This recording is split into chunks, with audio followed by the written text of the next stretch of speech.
Governor house Khyber Pakhtunkhwa میں بین المذاہب ہم آہنگی کے حوالے سے سیمینار منعقد کیا گیا، اور اس میں جتنے بھی مکتب فکر سے تعلق رکھنے والے جو افراد تھے، رہنما تھے، انہوں نے شرکت کی۔ ایک گورنر خیبر پختونخوا فیصل کریم کنی نے بھی اس میں شرکت کی۔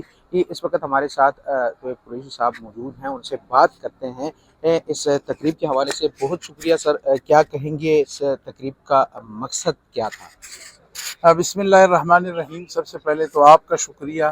دیکھیں، خیبر پختونخوا کے حالات آپ کو پتہ ہے، پھر ایک دفعہ سے انتہا پسندی، دہشت گردی سر اٹھا رہی ہے، اور حالات کا بھی تقاضا تھا، اور ویسے بھی سالانہ بھی ایک کانفرنس ہوتی ہے، لیکن اس وقت اس کی اہمیت بہت زیادہ تھی کہ خیبر پختونخوا سے ایک تو یہ ایک مثبت پیغام جائے۔ اقلیتوں کے حوالے سے ہمارے ملک کو بارہا بدنام کرنے کی کوشش کی جاتی ہے، تو ایک تو یہ پیغام گیا، علماء بیٹھے، پورا پاکستانی یعنی پوری قوم بیٹھی ان کے ساتھ، اور ہر مکتب فکر بیٹھا، اور ہم نے یہ کہا کہ ہم اپنی اقلیتوں کو اون کرتے ہیں، یہ بھی اتنی ہی پاکستانی ہے کہ کوئی اور جتنا ہے۔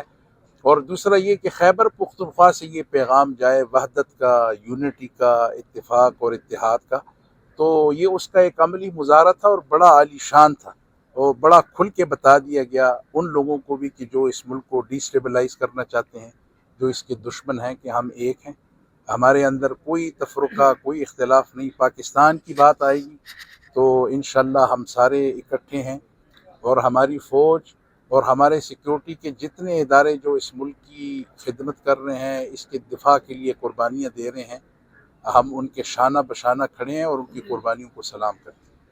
تو قریشی صاحب بتائیے گا، جو کرم میں جو حالات چل رہے ہیں اس حوالے سے صوبائی حکومت کے اقدامات تو جاری ہیں، علماء کرام سے کوئی مشاورت اس حوالے سے ہوئی ہے اب تک؟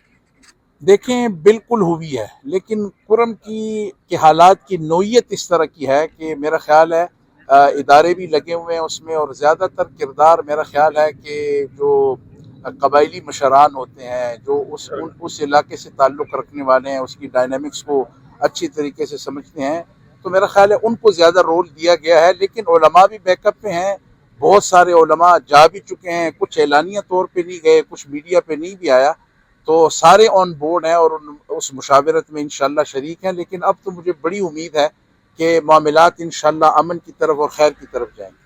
بہت بہت شکریہ۔ جیسے کہ آپ نے بات سنی چیف خطیب قریشی صاحب کی کہ امن و امان کے لیے اقدامات کا سلسلہ جو ہے تو یہ جاری ہے۔